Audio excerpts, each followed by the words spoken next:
Presented by Unique Films। जानू मैं तुमसे इस बेदर्द जमाने के आगे चाह के भी नहीं मिल सकती। जानू चाह के भी नहीं मिल सकती। मैं ऐसा नहीं होने दूंगा। हम दोनों एक साथ जी नहीं सकते पर एक साथ मर सकते हैं जान।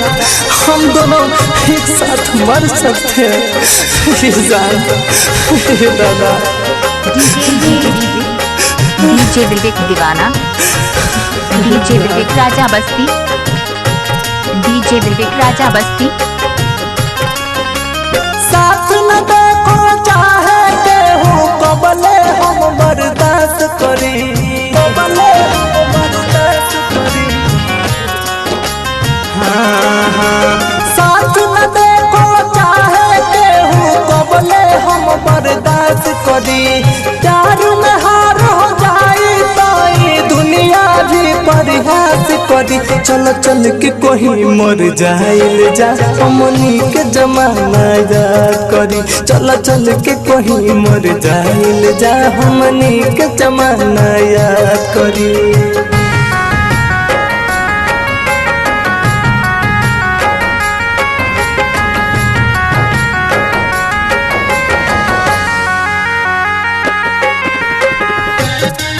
चल चल के कोई मर जाइल जा हमनी के जमाना याद करी।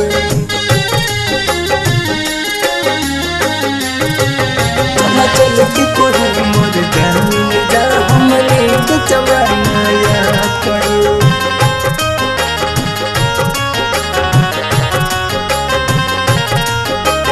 तोहरा बिना हम जी के करब का मर गइल अच्छा बा।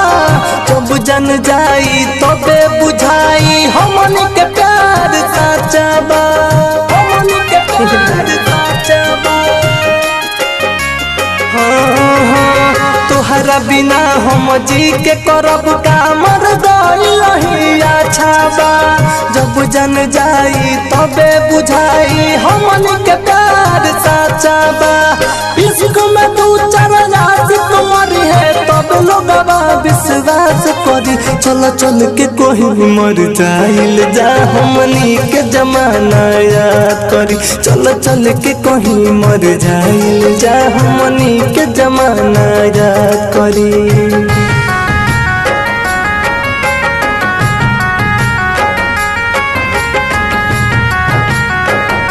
डीजे विवेक राजा बस्ती, डीजे विवेक राजा बस्ती। चल चल के कोई मर जाइल जा हमनी के जमाना याद करी। विवेक बाबू से संपर्क करें। उनका मोबाइल नंबर 9372187538। मर जाइल जा हमनी के जमाना याद करी। डीजे विवेक दीवाना,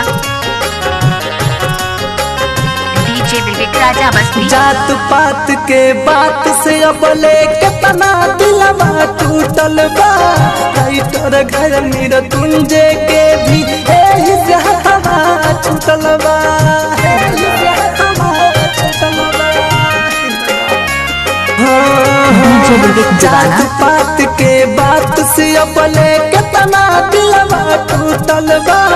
राइटर घर मेरा तुंजे के भी यही से हवा छूटल बा।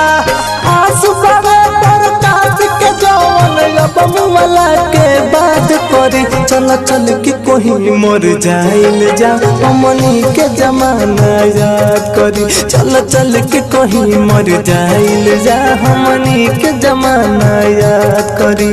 Bombay digital recording studio Chhapra.